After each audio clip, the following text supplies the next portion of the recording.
Welcome back to our Business Partner tutorial series. In this tutorial, we'll be looking at the best practices for creating jobs.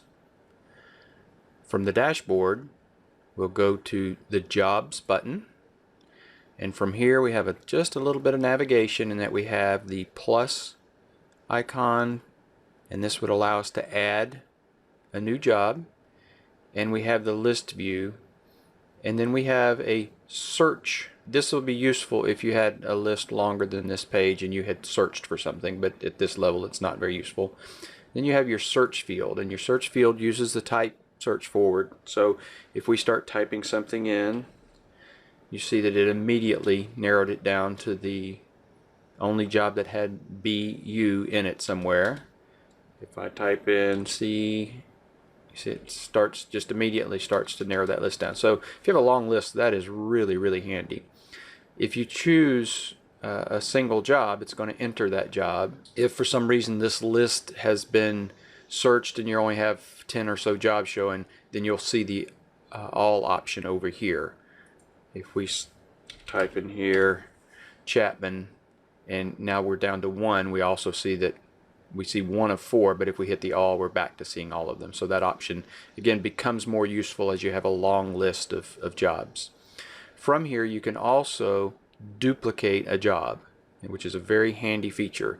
We're trying to make this as simplistic as possible, so we did need to add this duplicate button here, as opposed to in other places you saw that there was a duplicate icon up here. But this, because there'd be many jobs here, we need you to choose the job you're going to duplicate. So once you've kind of figured out how these areas of navigation are going to work, then you can go into any job or create that new job. And just for discussion's sake, I want to go into a job first and kind of walk through this process. So once we get here to this tabbed view, we have the option to create a new job, which probably we wouldn't want to do from here. We would have wanted to do that from the last page, but we have that option.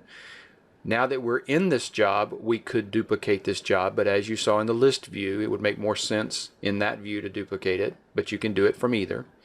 We can go back and search for a job as though we were in the list view. We can start searching for other jobs.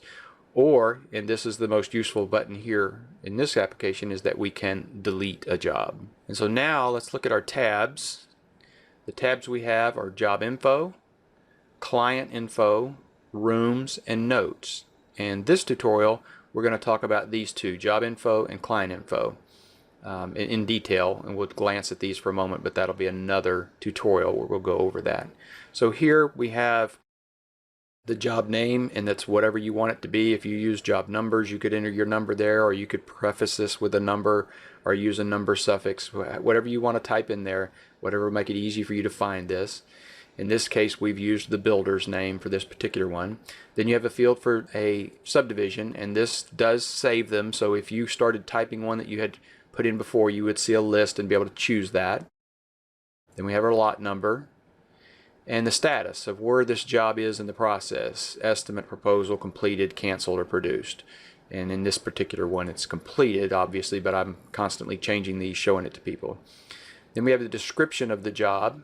And then we also want to put in the date that we estimated it and the date that we proposed it. And if you click on the little calendar icons, you see you can choose a calendar date, or you could actually type a date in, whichever works best for you. Then the next area, this box here represents the terms. Now these copy in from the client. So we've come into a job that is named Chapman, Princeton Hills, Lot 114. You see that here. But when we originally created this job, it copied the terms from the client file. Those terms can be edited at any time you want to. So basically the hierarchy is when you create your defaults, then you create a client, those defaults copy into the client, but then you can edit it at the client level. Then when you create a job, it copies whatever the terms were for that client into the job, but then you could edit it for this job. Maybe this job is different than all the other jobs they do terms wise. Maybe they have a unique client. It's a builder and they have a unique client and they want everything paid up front or something like that. So you can see the terms details are here, but this is the actual layout of how the wording is created. So you can see those here. You can override them here, again, just for this job at this point. You wouldn't be backing up and overriding them in your defaults. And this particular set of terms is a 50-50, so 2 payment terms. And again, your estimate conditions and proposal conditions were copied in. So they started out as a default, and then when you created the client, that copied in, and you could have made the estimate conditions and proposal conditions unique to the client. And then once they're here, you could again edit them and make them unique to this job if you needed to. And it wouldn't be messing up the client's original conditions, whether that be estimate or proposal, or it wouldn't be messing up your default conditions in either case.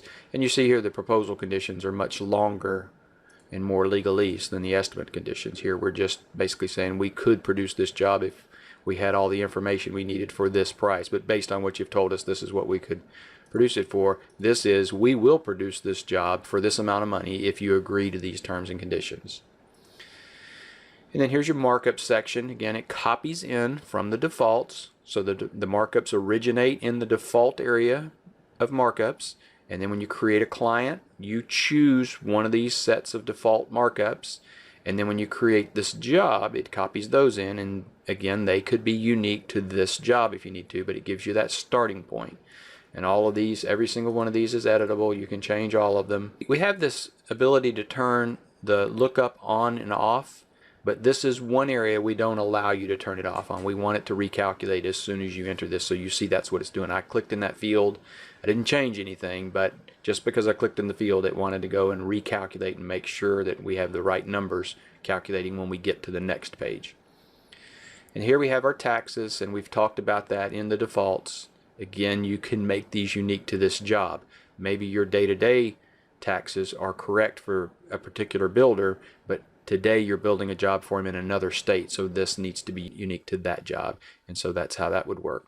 And then here's the delivery portion of it. In the delivery, you're going to give us a trip quantity, miles to the job site, and then we're going to multiply those by 2 because you got to come and go. And you may want to enter in there, if there are some unusual mileage, you may want to edit. In other words, you're going a lot further than you normally do. You might want to edit this rate per mile. The rate per mile would probably drop if you were going 100 miles as opposed to your local delivery area. So you got to keep that in mind, what that might need to be. We did a job once that was, 700 miles away, and $2.15 a mile. That really added up a lot, and we didn't need it to be that much, so we edited that. And so you've got a per trip charge here. That's basically to own the equipment or rent the equipment that you're going to deliver it with. And then your delivery rate per mile, so that's for the gasoline and the man driving the truck. And then your delivery rate per box, that's for moving the cabinets onto the truck and then off to the truck and into the house. This delivery text for reports is new. We've talked about it in other tutorials, but we found in the old version, with it being a lockdown description of delivery, that some people would question the cost of the delivery because they really didn't realize what all was involved. They envisioned delivery as the truck coming from your plant to their home, not all of the things that are associated with getting that truck loaded, owning that truck, blanket wrapping cabinets, offloading that truck, moving them into the house. So when you give them all of this information, it makes that particular line item look a little more reasonable. And down here we have our default floor to top of cabinet heights. Again, this is coming from a defaults, but for this job, is this height going to be 95 or 90 or 84? What is this height going to be? Your base cabinet's going to be standard height, or your vanity cabinet's going to be a different height than normal. You can edit it per job as you enter the job. Starts with the defaults, then goes into the job, and then you can edit it. So the next tab here is Client Info. On the Client Info tab, we have the client's billing address and shipping address. We also have, down here you see, a relookup field. So the billing address copies in from the client file. And if you edit this, it actually is linked to the client file and would edit the client file. We're assuming that they're moving, that if you edit this, you are changing the client's information. This becomes, in the case of this being a builder, maybe this being a homeowner possibly, but typically a job site or the homeowner. This one is not linked to the client file. This second shipping address, you might even leave it blank until you create a job. It may come in blank and then you add something to it. And here it is not linked to the client file, so you are copying you're creating this shipping address, or it is a copy of what was in the client file. But if you edit it here, it will not change the client file. If you edit it here and you think, oh, wait a minute, that wasn't right, you can re-look up from the client file.